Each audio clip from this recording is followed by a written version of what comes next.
père disait « Tout ce qui mérite d'être fait vaut la peine d'être bien fait ».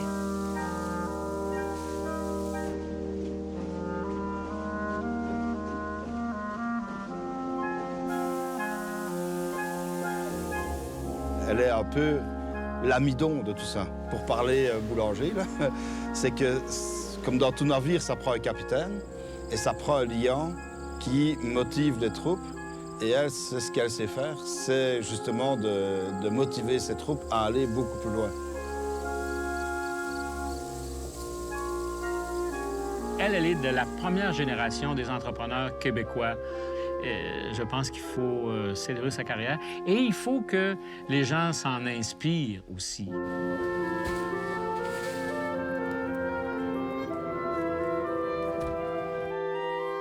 Donc, on est en contact avec ça très jeune. C'est les misères de l'entrepreneuriat, les misères de partir une entreprise, les misères de tout le travail que ça implique. On a tous été élevés là-dedans par l'esprit entrepreneurial de ma mère. Elle est une gambler, mais pas une gambler dans des casinos, mais gambler en affaires parce qu'elle a confiance en son ressenti, en son instinct. Grand-maman Lily, comme on l'appelle depuis toujours. Ouais.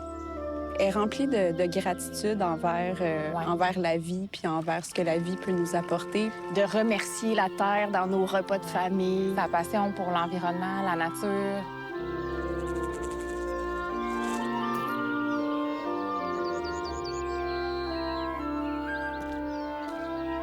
Mon objectif, c'est de réussir un projet, de le faire dans les règles de l'art, en toute connaissance, en toute conscience, avec, je dirais, entre guillemets, une mission, qu'on fasse quelque chose qui a du sens.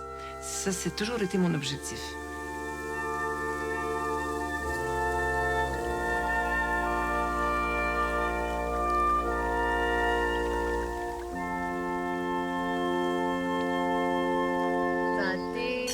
Santé, santé.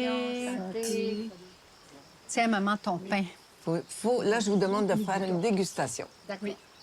Il y a deux types de pain. Un qui a été fait d'une petite boulangerie à Saint-Sauveur. C'est la même farine.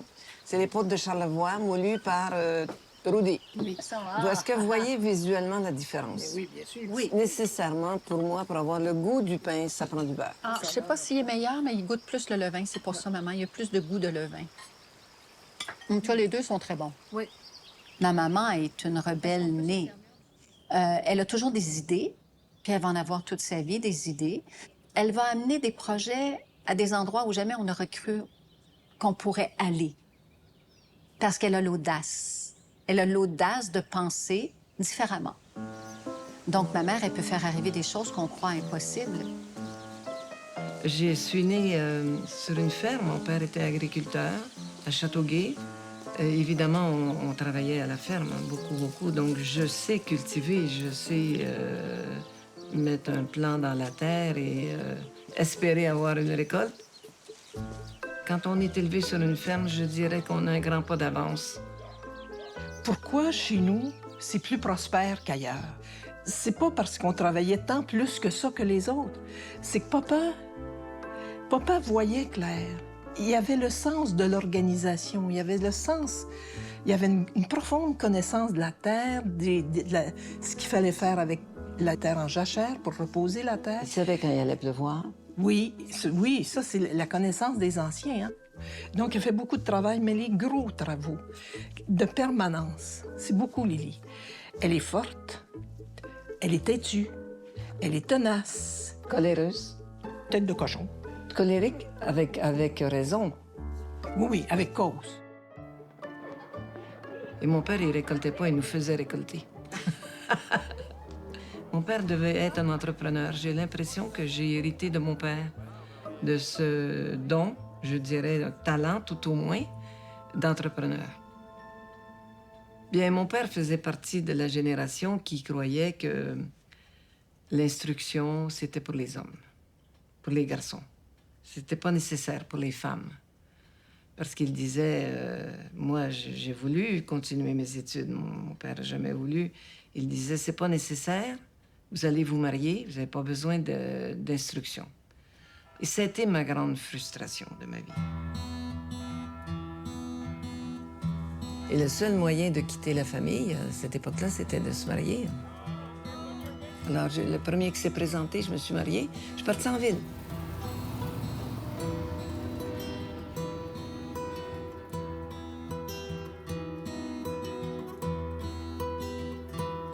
La première chance que j'ai eue quand mes 3 enfants étaient nés, j'étais encore avec mon premier mari, et qu'ils étaient à l'école, c'est que j'ai pris une année complète à l'école Édith Serré pour devenir esthéticienne. Oui. Alors, je suis sortie première avec... Et là, tu as ouvert ton salon d'esthétique. J'ai ouvert mon salon d'esthétique en partenariat avec une autre femme qui était à la même école que moi. On l'a gardé 1 an, puis à un moment donné est arrivé le divorce. Et est arrivé le besoin de gagner. On ne gagnait rien là-dedans. C'est ça, C'était pas connu, l'esthétique. Oui, c'est ça, ça commençait. Une jeune mère célibataire avec 3 enfants qui venait de divorcer et qui cherchait à s'installer, être autonome financièrement.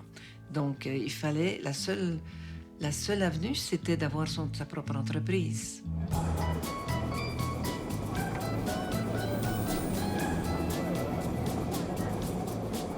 D'après moi, Je connais pas toutes les dates, mais... 67, 68, 1967, 68. Oui, parce qu'à l'Expo, je sais qu'il était dans le jus à l'Expo pour fournir tous les restaurants. Moi, j'étais jeune, là, quand même. Je participais pas à ça, mais j'en entendais parler à la maison quand même, qu'il y avait beaucoup de travail. Il y avait la grosse moustache comme Brassens. En fait, il se faisait appeler Brassens, mais nous, on l'appelait Pelletier. Pelletier, c'était pas notre père. Hein? C'était le compagnon de maman. On l'aimait beaucoup. Et Pelletier était boulanger de père en fils. À Paris, à Montrouge, leur boulangerie était à Montrouge. Et c'était tellement passionnant de l'entendre nous raconter ses histoires. Il nous expliquait, entre autres, que quand les pétrins sont arrivés, son père voulait pas de pétrins, continuait à pétrir à la main. C'est pas... Ce qu'il a eu comme impact en nous, c'est de nous montrer l'amour du métier. Le pain, c'est un grand défi, dans le fond. Fait qu'étant trempé là-dedans jeune, on a eu la chance que mon beau-père était un vieux de la vieille, mettons, une vieille mentalité qui refusait d'évoluer. Et puis, évidemment, mes frères sont devenus meilleurs que lui. Bernard a perfectionné sa technique. Stéphane est allé plus en opération avec un travail qui n'était pas un travail de boulanger, mais il est un excellent boulanger, Stéphane. Stéphane, quand il fait du pain, il fait de l'excellent pain. Bernard et moi, on était plus en fabrication du pain.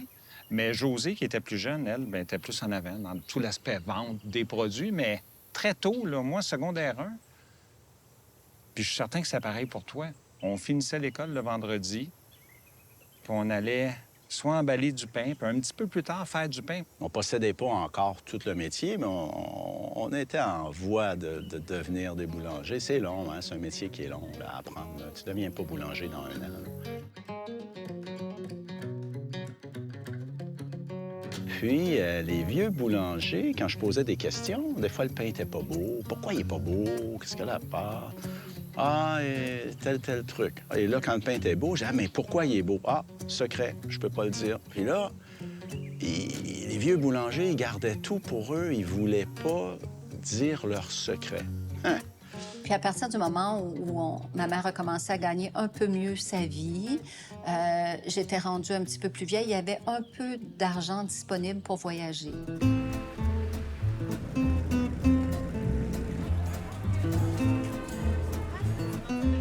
Pelletier voulait aller voir sa famille et tout. Alors, on partait. On passait devant toutes les boulangeries. On s'arrêtait à toutes les boulangeries de quartier. Puis ils nous disaient, tu vas voir, ma petite chérie. Il y en a partout, à tous les coins de rue des boulangeries en France. Et puis là, bien, on les voyait, on les regardait, on rentrait, on sentait, on achetait, on goûtait. Et puis là, c'était comme la frénésie, là. C'était magique. Ça m'émerveillait de voir, il y en avait partout, dans tous les quartiers. Tout fonctionnait très bien. Tous les gens du quartier venaient tous les jours acheter une baguette ou d'autres choses. Et je trouvais ça merveilleux et je souhaitais de recréer ça à Montréal. Elle a acheté un local au coin de Saint-Mathieu et Lincoln. Elle a dit, moi, je veux faire des croissants, je veux faire du café au lait, je veux faire découvrir au monde le café au lait. Elle est venue au monde, cette boulangerie-là qui s'est appelée Au Bon Croissant, aller chercher un pâtissier français pour faire les croissants, pour faire un peu de pâtisserie, ça longtemps. Il n'y avait rien de ça qui existait à Montréal. un bol à café au lait, ça ne se trouvait pas en Amérique du Nord. Fait qu'elle l'amenait dans ses valises de France. On est en 1981, là. L'Internet n'existe pas. Comment tu fais ça, aller chercher un chef en France, puis etc.? La trail n'est pas ouverte. Ou elle n'est pas connue. Ben, elle l'a fait.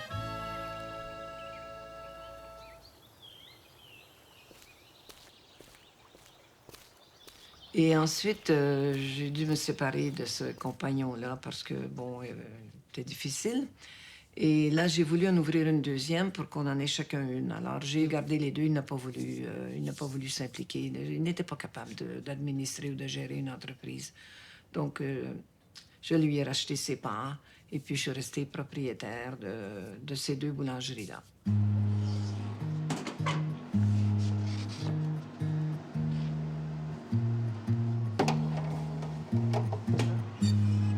Écoute, le vendredi, là, c'était la grosse journée parce qu'à l'époque, les commerces étaient fermés le dimanche. Fait que nous, on commençait le vendredi midi à faire le pain pour le samedi. Puis ensuite, c'était fermé le dimanche. Puis le lundi, il y avait le comité paritaire qui interdisait de livrer du pain. Fait qu'il fallait faire du pain pour 3 jours. Les gars, ça rentrait travailler à midi. Ça terminait à 7-8 heures le lendemain matin. 16-17 heures en ligne. Pas d'arrêt nourriture. S'il faut que tu ailles aux toilettes, fais ça vite parce que t'es pas là. Tu bois un peu en travaillant, pas de break. À la chaleur, l'été, tu regardes ça, tu te dis hey, « je veux pas faire ce métier-là ». Alors, on livrait le samedi. Les restaurants devaient utiliser notre pain. Le dimanche, donc le pain était moins frais.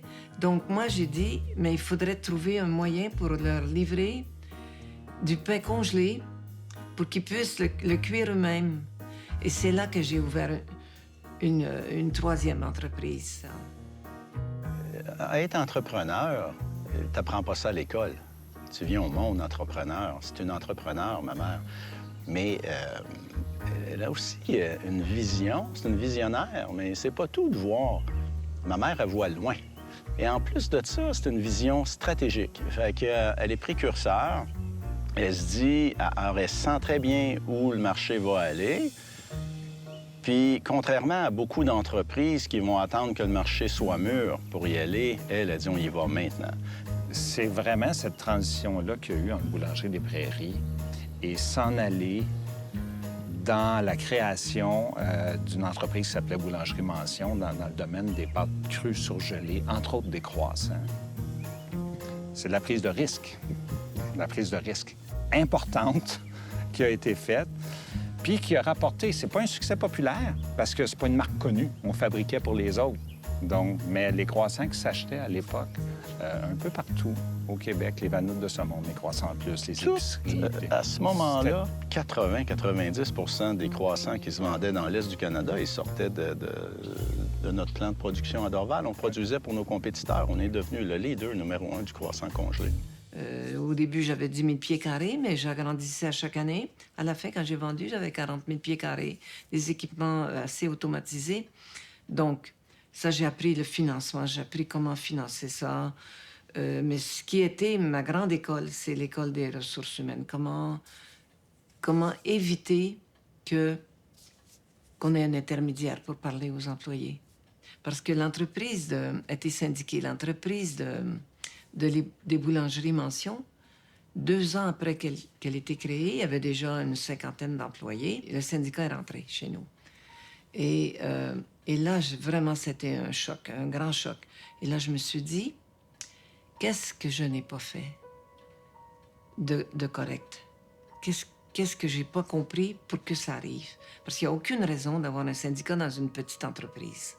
C'est un intermédiaire, à mon avis, qui n'est pas nécessaire. Si le patron fait bien les choses, qu'il motive tout le monde, qu'il comprend bien les besoins du personnel, de leur donner une qualité de travail, une qualité d'endroit, il n'y a aucune raison d'avoir un intermédiaire pour parler aux employés.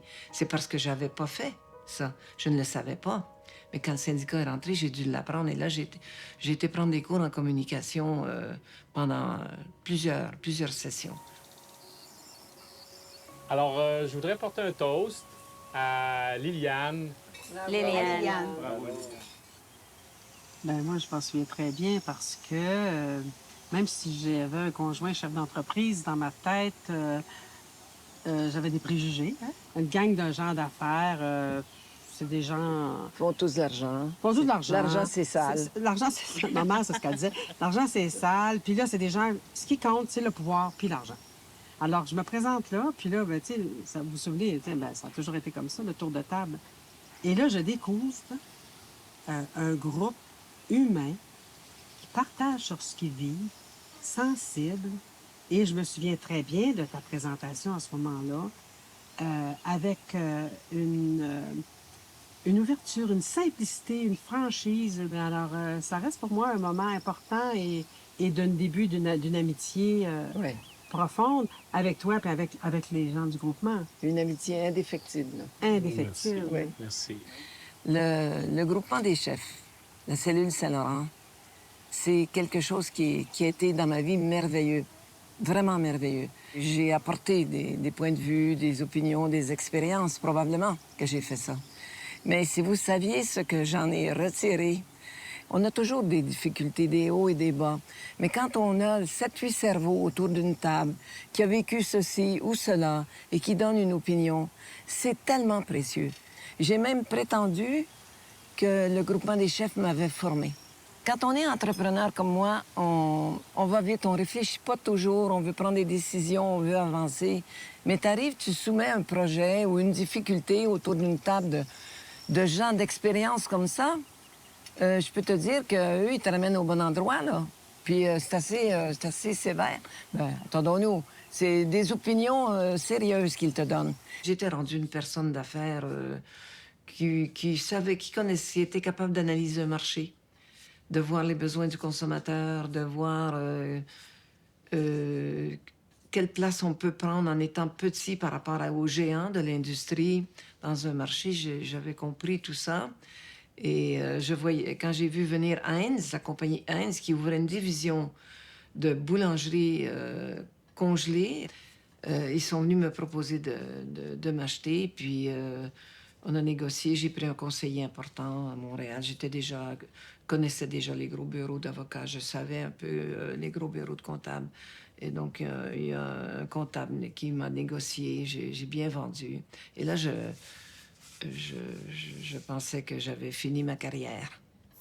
Et puis, on avait des contrats de travail. Quand ça a été vendu, on était attachés pour rester là 3 ans. Et à cette époque-là, je me connaissais moins qu'aujourd'hui, mais je me définirais comme étant un électron libre qui ne peut pas travailler pour un autre. Et je l'ai appris là, sur moi-même. Puis, c'est là que le début de première moisson a germé. Dans ma tête, mais pas si gros que c'est devenu. C'est devenu ça quand ma mère s'en est mêlée.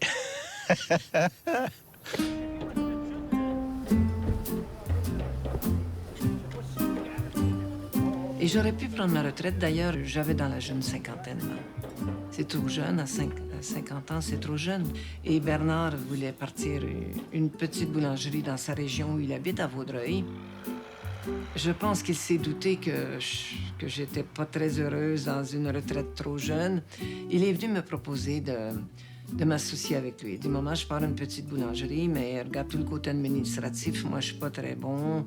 Est-ce qu'on peut le faire? Est-ce que tu veux venir avec moi, t'associer avec moi? Alors là, c'était pour moi que c'est comme s'il ouvrait une porte sur un très beau projet, là. Et je lui ai dit immédiatement, regarde, Bernard, j'aimerais beaucoup ça, redémarrer une boulangerie, mais si on est deux, une petite boulangerie à Vaudreuil, je vois pas ce que je ferais là. J'ai dit, il faut monter un projet à ce moment-là, un vrai projet. Et j'ai dit, on pourrait en faire un réseau, une chaîne de boulangeries. Et à ce moment-là, on va mettre José avec nous. José va s'occuper du produit, du développement de produits. Elle va s'occuper de la marque, de créer une marque de commerce. Elle va voir tout le côté vente. Moi, c'est pas ça qui est ma force. Ma mère, elle se donne pas de limite. On va ouvrir une chaîne de boulangerie, on va faire ça, on va aller là, on va... Et puis, tout est possible. Et en étant une famille, ce qui est encore plus magnifique, c'est qu'on peut se permettre d'être soi-même. On peut se permettre d'amener des idées complètement farfelues. Et puis, on a un plaisir fou ensemble. Alors, c'est ça qui est merveilleux de travailler en famille. C'est que je peux me permettre certaines audaces que je me permettrais peut-être pas avec des collègues de travail qui ne sont pas de la famille ou qui sont étrangers. C'est un projet familial. On était matures, on était des entrepreneurs, on était des gestionnaires. C'est un projet familial. Boulangerie Mention, qui finalement a fait que le reste a pu arriver. C'est le projet de ma mère, là, à la base. Ça, c'est une immense réalisation.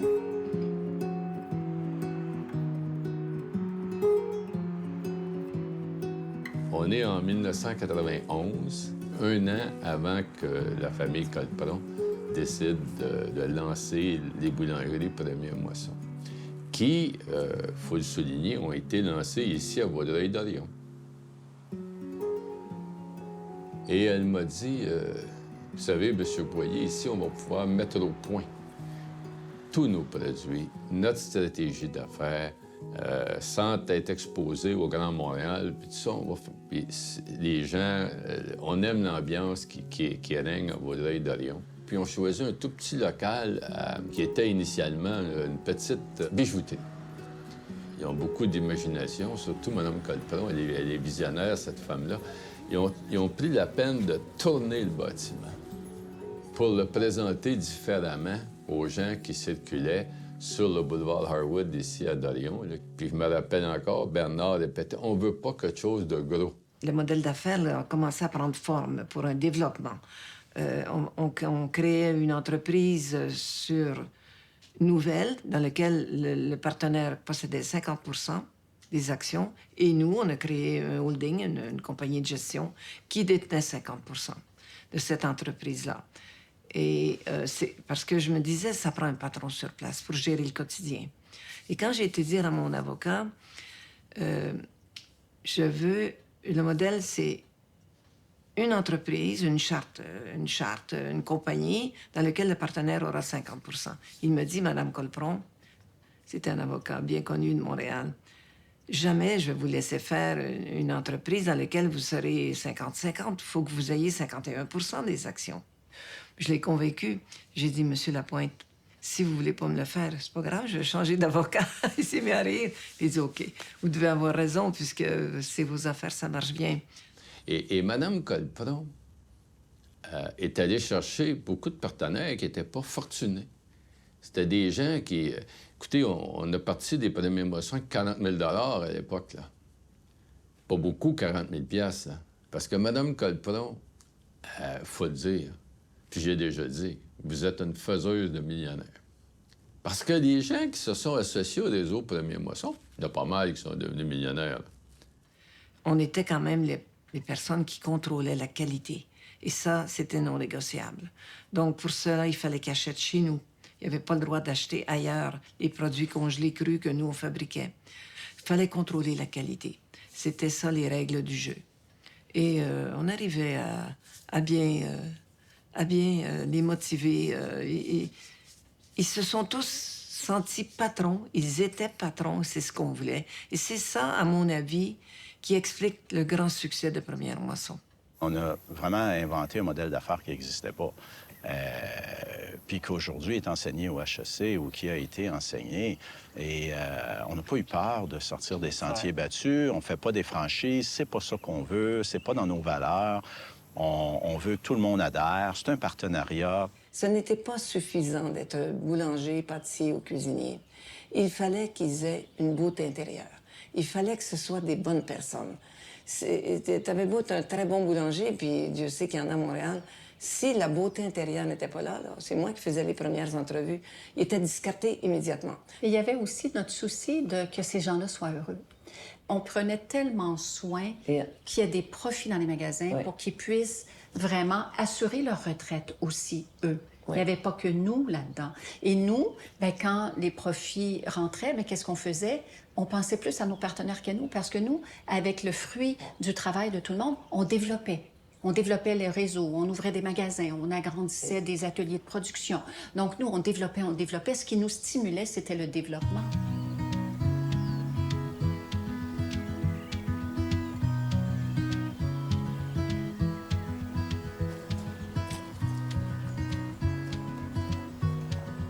Bonjour, Salut, Liliane. Rudy. Bienvenue au moulin de Charlevoix. Oui, ben là, je vais aller voir. Ça tourne, là? On peut monter? Ouais. On va y aller. On y va? Venez. Le blé arrive d'abord par des camions qui viennent de notre ferme. Oui. Là, il est vidé dans des silos qui sont dans la bâtisse ici en D'accord. dessous. Oui. Puis en dessous de nous, il y a un tuyau qui pousse le blé et qui va en haut dans un silo. Et puis le grain va tomber par gravité dans les pierres, enfin dans les trémies qui alimentent les pierres. Donc ici, c'est la pierre tournante. C'est celle qui va venir au-dessus de la dormante qui est là. Ça, c'est une pierre de silex.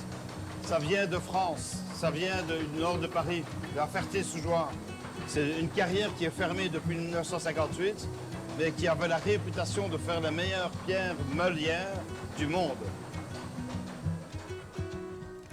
Avant le pain, il y a 100 ans d'ici, chaque ferme faisait son pain. Ouais. Donc, il y avait un petit four pour 3 ou 4 fermes. Il n'y en avait Souvent. pas à chaque endroit, je crois. Hein. Non, Ils se prêtaient, ils partageaient le four.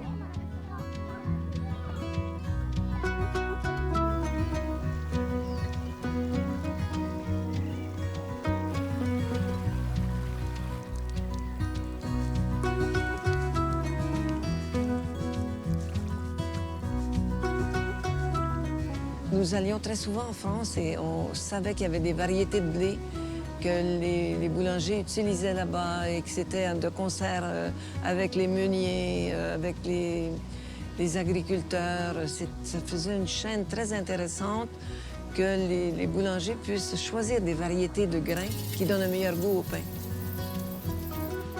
On souhaitait vraiment essayer d'arriver à faire comme en France du meilleur pain. Et la seule façon pour arriver à ça, c'était de se créer notre propre moulin.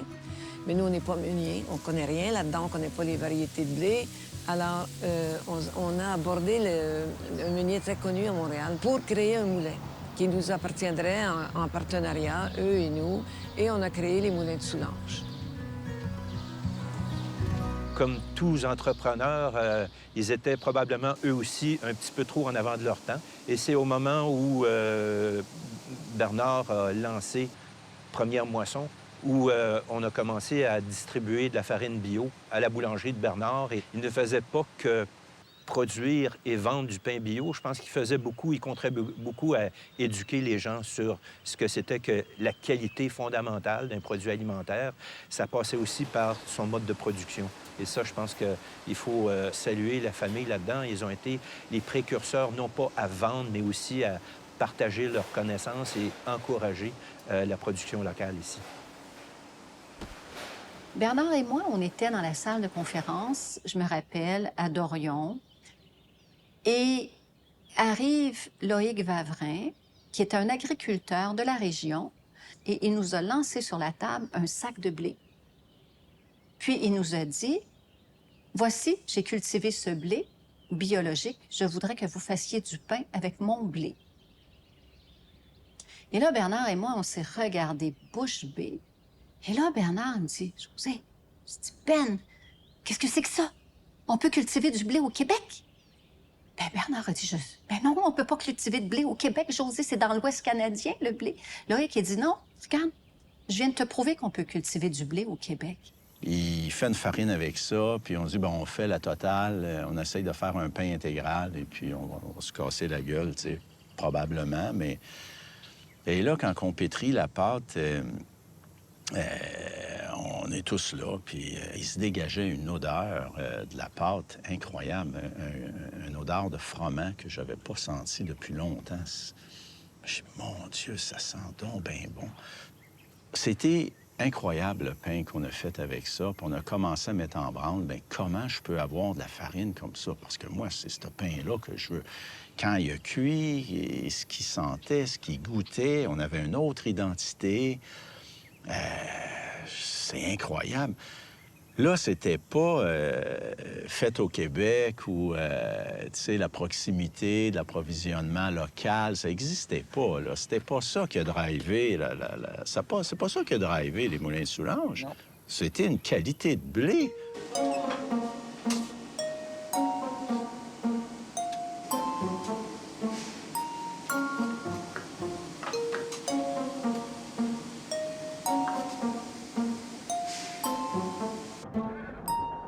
On avait parmi les meilleurs blés qui s'exportaient pratiquement tous vers l'Angleterre.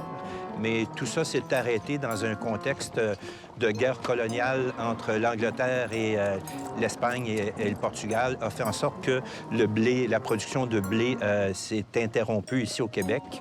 Et là, on a fait un grand transfert vers le secteur de la production animale.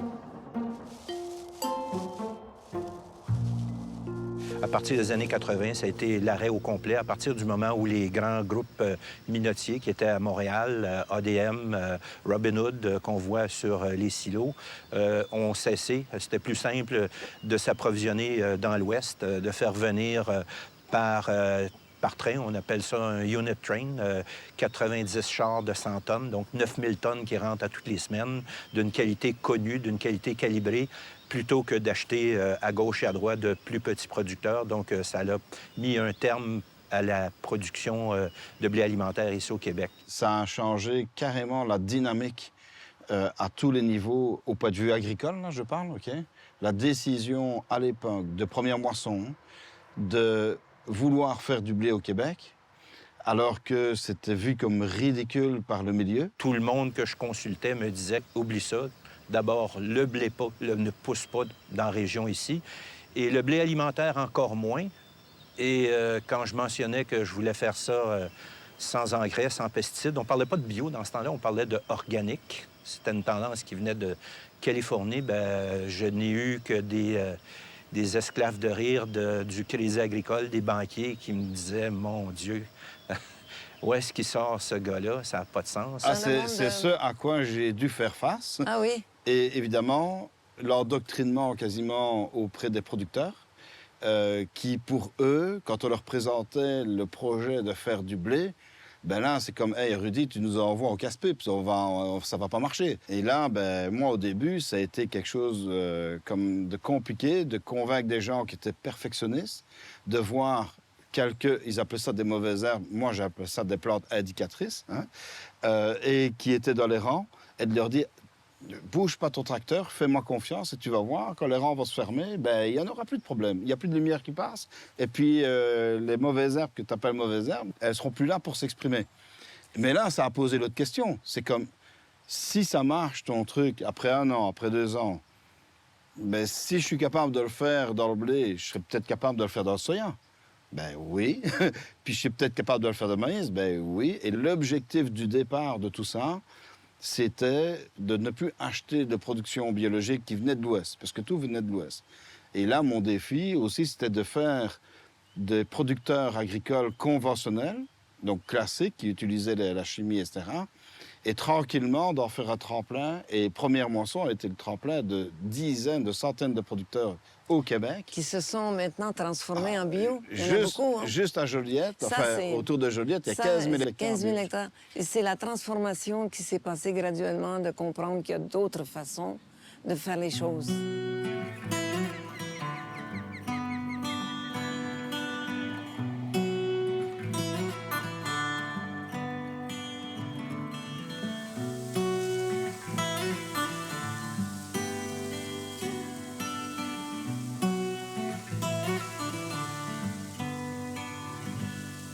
Nous, les agriculteurs, en train de passer d'agriculture conventionnelle au bio, on était une alternative. Nous, on va te donner une prime supplémentaire. On va appeler ça agriculture raisonnée.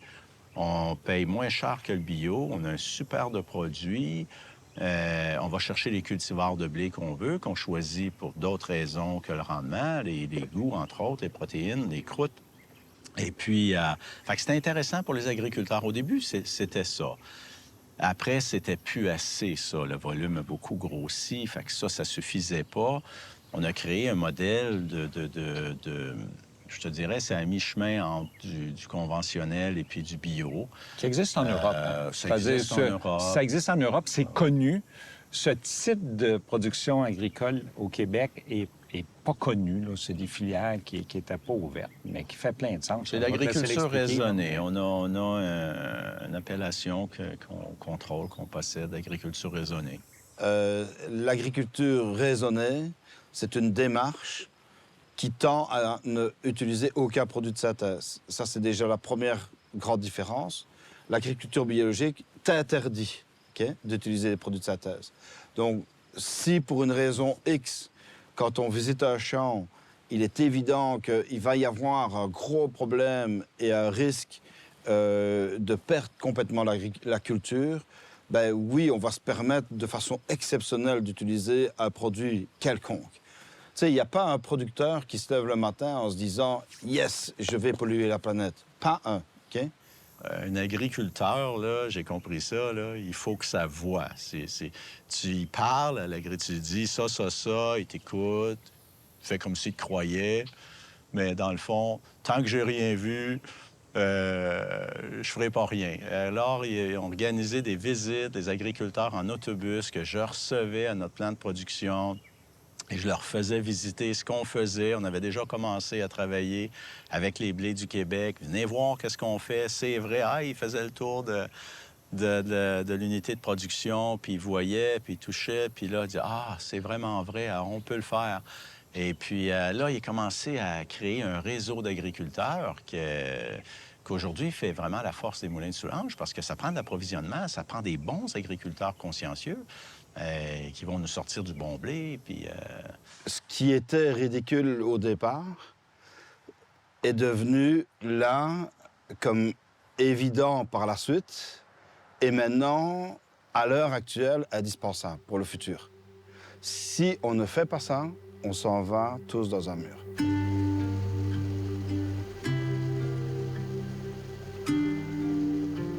Je pense pas qu'on ait besoin de manger des pesticides. Je pense que malheureusement, l'agriculture industrielle est en grande déroute. Mais le blé, là, on ne le lave pas avant de le moudre, avant de l'écraser, de faire de la farine avec. Alors, on peut s'imaginer que dans les farines commerciales qui ont été cultivées industriellement, il y a du glyphosate.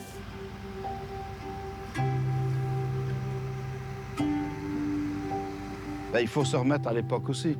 Il y a des variétés qui étaient déclassées parce qu'elles contaminaient les farines, mais à l'époque, on voulait une farine blanc comme le chandail de Liliane, parce que c'était le blanc immaculé comme pain qui était le pain Verdun. Et puis après nous, ben, quand on est arrivé avec les goûts, c'est très, très important pour les premières moissons, quand ils ont été visités des boulangers très reconnus à Paris notamment, ben c'était quoi? C'était l'explosion des goûts. Ah oui. Mais il n'y a rien à faire avec les goûts, ça vient avec les couleurs. Il n'existe pas dans la nature quelque chose qui est insipide, incolore, inodore et qui a du goût. Okay? Maltraiter un aliment, on n'accepte pas ça. Je veux dire, on va pas mettre de colorants artificiels, on va pas vouloir mettre d'agents de conservation dans nos aliments. On va trouver des moyens de faire autrement. Alors, c'est pas parce que l'industrie travaille d'une façon que nous, on doit travailler de cette façon-là. Je suis en contact avec l'agriculteur qui cultive la terre, qui produit un blé de façon responsable. Je suis impliqué dans la meunerie qui va le transformer en farine. On fabrique le pain avec les valeurs qu'on connaît, puis on vend directement aux consommateurs. Ça, c'est tout l'aspect authentique. C'est ce qu'on est. Il y a un rôle social aussi. Il n'y a pas qu'un rôle environnemental. S'il y a quelque chose qui nous lie beaucoup, c'est cette conviction de faire quelque chose de notre vie qui change. Alors, petitement, c'est un grain de sable, mais qui apporte en tous les cas à la société locale quelque chose de différent au point de vue de l'alimentation. En sachant que l'alimentation est la base de la société.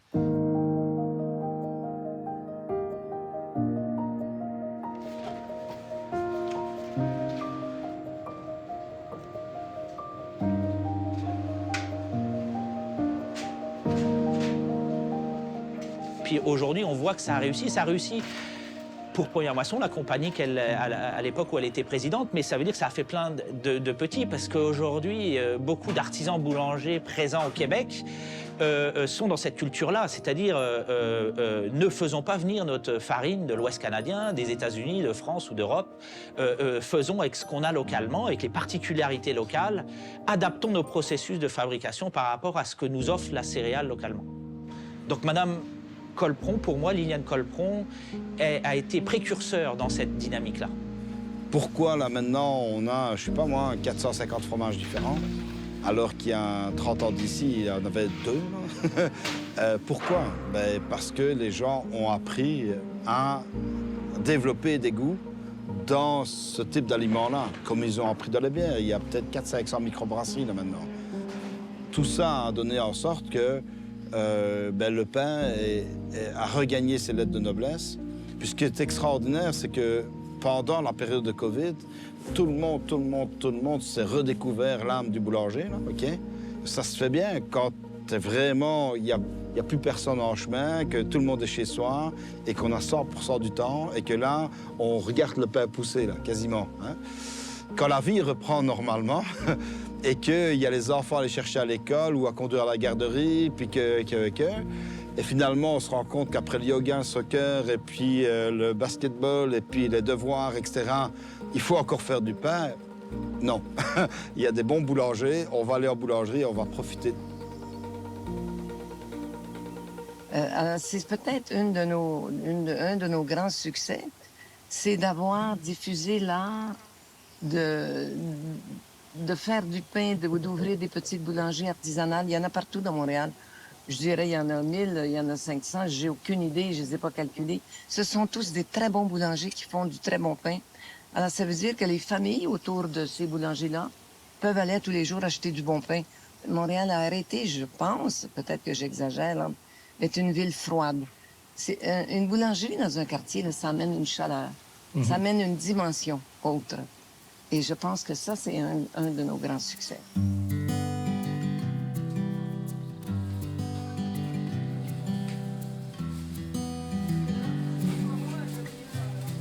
Première Moisson fait partie de notre vie, de ce qu'on mange, de cette odeur-là de pain qui a toujours fait partie de notre enfance. En tout cas, moi, pour ma part, j'étais toute petite quand Première Moisson a commencé, donc ça a vraiment, littéralement, toujours fait partie de ma vie. Puis à la blague, moi, je vais dire que j'ai été élevée dans un fournil de pain ou dans la boulangerie. Tu te rappelles, on travaillait à Terrebonne ensemble. On voyageait ensemble quand on était jeunes, encore aux études, pour aller vendre du pain dans la boutique de Terrebonne. Fait que moi aussi, j'ai grandi là. C'est ça, ça a fait partie de nos soupers de Noël depuis toujours. Ça a fait de nous une famille très proche, en fait. Les cousins, cousines, on voyage ensemble, on fait des soupers du dimanche. On se voit quand même souvent comme famille. Ça a vraiment créé un noyau familial très fort autour de Première Moisson, mais autour de notre famille, remplie d'amour. Et puis... Concrètement, au travail, c'était génial parce que tu as vraiment un lien privilégié avec la direction, tu as accès à certaines informations, tu te sens presque partie prenante des décisions. Mais ça a aussi, des fois, des côtés plus difficiles parce que le regard des autres envers toi qui pensent que, dans le fond, tu sais, t'es là à cause de ton nom. Puis, je trouve que des fois, la famille avait tendance à être encore plus exigeant envers nous. Parce qu'il faut montrer l'exemple, puis il faut prouver justement qu'on n'est pas là à cause de notre nom. Puis c'était pas, tu sais, il était assez dur quand même des fois. Puis moi, c'est quelque chose pas facile toujours. Que je vis au quotidien encore aujourd'hui, d'avoir envie de faire notre propre marque dans l'entreprise, de montrer nos propres compétences pour qui on est nous, au-delà de notre lien familial.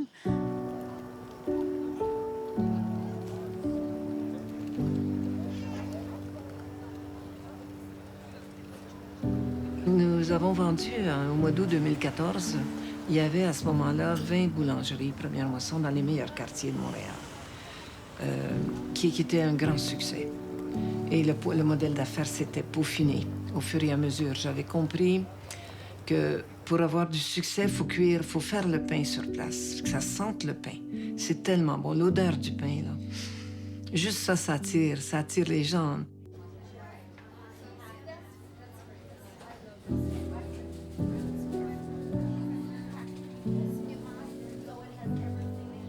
Bien, moi, mon père nous a appelés, moi puis ma sœur, à la maison chez lui pour un souper. Puis on est arrivés, puis il y avait un bouquet de fleurs, une bouteille de champagne, moi puis ma sœur. Et là, il a annoncé la nouvelle du partenariat avec Métro. Puis moi, personnellement, là, je l'avais zéro vu venir. Je l'avais pas du tout vu venir. Dans ma tête, j'avais jamais envisagé que cette entreprise-là ferait plus partie de notre famille, ou du moins qu'il y aurait quelqu'un d'autre qui en ferait partie aussi. Moi, je l'ai vécu. Ça a été un gros choc, honnêtement. Je suis devenue émotive, passée par une foule d'émotions. Puis après ça, on a beaucoup discuté. Puis j'ai compris pourquoi. C'est probablement eux autres qui ont le plus souffert de la vente de l'entreprise. Plus que nous. Oui. Ça c'est très clair. Eux sont jeunes, ils ont tout à faire, ils ont tout à prouver. Leur carrière commence, ils se voyaient là, ils étaient intégrés là, puis quand tu annonces que ça sera Ils l'ont pas vu venir, d'ailleurs. Tu viens de changer leur plan de vie complètement. C'était pour eux que ça a été le plus dur, ceux qui étaient dans l'entreprise. C'était un choc. C'était un choc pour eux autres. Jamais, jamais en amont, je me serais douté de quoi que ce soit. C'était pas dans les plans, c'était pas dans les discussions dont on faisait partie. C'est jamais quelque chose qui avait été mentionné. Donc, c'est quand même une grosse nouvelle. Puis, c'est ça, ça prend du temps, puis on accepte, on s'y fait, puis on passe à autre chose.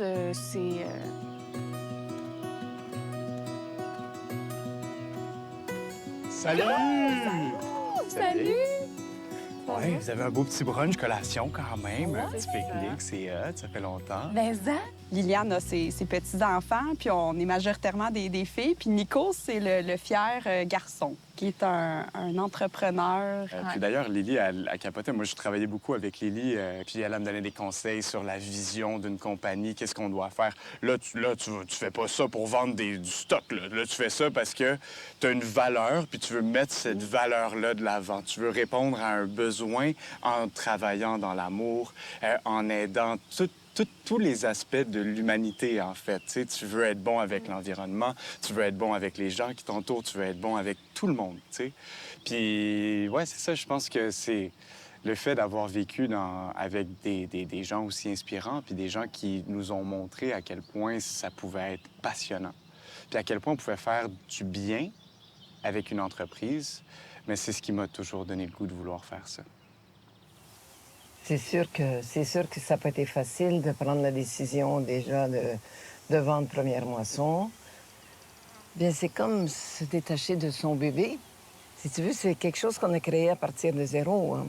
C'est quelque chose qu'on a mis au monde et qu'on a fait grandir, qu'on a fait prospérer, qu'on a diffusé, puis qu'on a vécu. C'était fait, tu sais, la clé du succès d'une entreprise comme Première Moisson, c'est la passion. Je peux dire que mes 3 enfants et moi, on a développé Première Moisson avec tellement d'amour. Oui. Oui, tu as raison. Oui. Oui, c'est bien important, ça.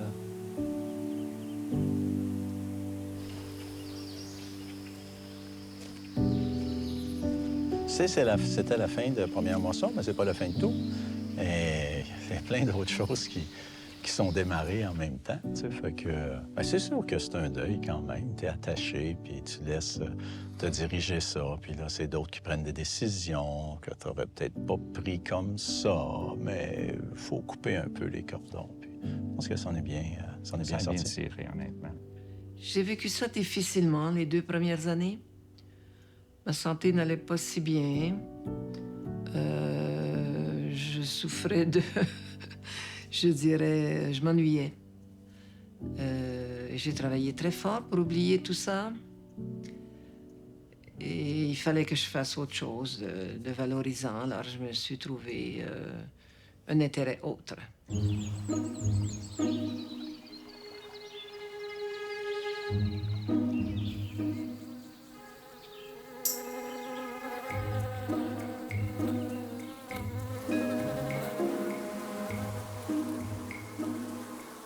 Quand j'ai pris la retraite de Première Moisson, j'avais mis en place une fondation que j'avais baptisée Gaia, Gaia Nova, qui veut dire Terre de demain.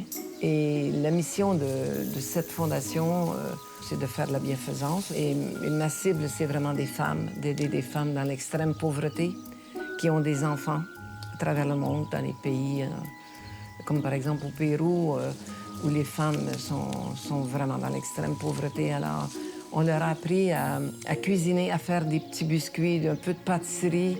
Ça leur donne quelque argent pour acheter de la nourriture pour leurs enfants. J'ai donné aussi à la Fondation la mission de supporter ou d'initier des projets écologiques environnementaux parce que je crois qu'on doit changer les modèles, faire les choses autrement. L'idée, c'est d'essayer de produire à Montréal des fraises pendant l'hiver pour limiter les importations de fraises qui viennent de très loin. Si c'est un laboratoire de 250 pieds carrés, mais normalement, ça va prendre un local d'au moins 10 000 pieds carrés pour pouvoir faire de la production, de la vraie production. Ici, c'est des tests qu'on fait. On reproduit l'énergie du soleil avec des lumières LED. On contrôle le climat très bien, plus frais la nuit, plus chaud le jour. Et puis, on arrive à des résultats fantastiques. C'est tout beau. Une grande fierté que je ressens quand je vois des fraises comme ça. Ça ici, c'est magnifique, là. Des grappes de fraises sur un mur, à Montréal, au mois de décembre. On va le faire, hein? Oui. Pour moi, être entrepreneur, je vois pas comment je pourrais vivre autrement. C'est vraiment dans ma nature profonde. C'est ma raison de vivre. Puis un chef d'entreprise, c'est pas désincarné, là.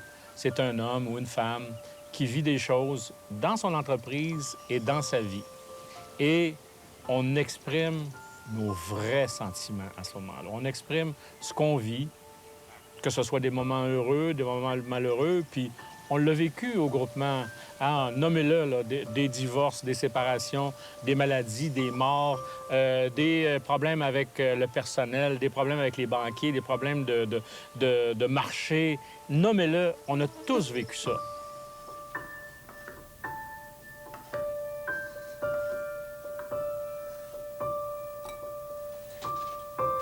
J'aurais bien aimé avoir un compagnon de vie. J'ai essayé, mais j'étais pas assez disponible. En tout cas, c'est ce que j'ai réfléchi par la suite.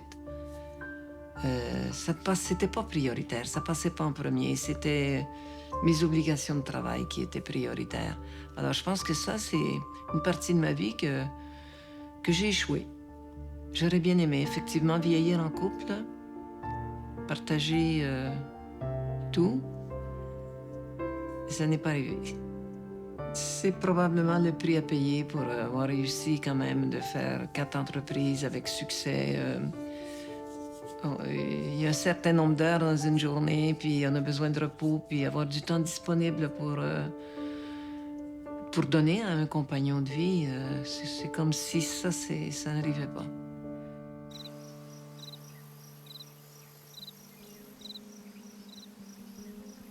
Moi, j'ai la faculté d'oublier les moments difficiles. Mm-hmm. J'essaie d'avoir au maximum de ma vie là, de la gratitude. Parce que c'est tellement beau ce qu'on vit. On a un certain parcours, on a beaucoup d'années derrière nous, on est en santé et on a réussi, donc on a un certain moyen. Et ça, pour moi, j'apprécie ça au plus haut point parce que je veux vivre le moment présent et voir demain qu'est-ce que je peux encore accomplir, transmettre. Liliane, est-ce que tu penses à ce que tu vas léguer? Je souhaite, en tout cas, j'espère que je vais léguer à mes petits-enfants des vraies valeurs. Des vraies valeurs pour moi qui sont l'intégrité, l'écoute, le respect des autres et puis surtout le respect du tout, de la nature, de la planète Terre.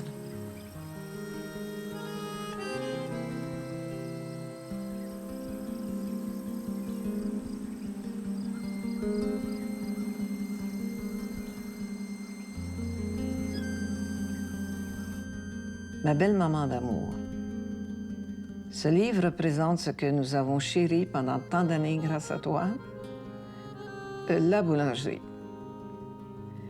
C'est le temps maintenant de donner le goût aux gens, de mettre les mains à la pâte.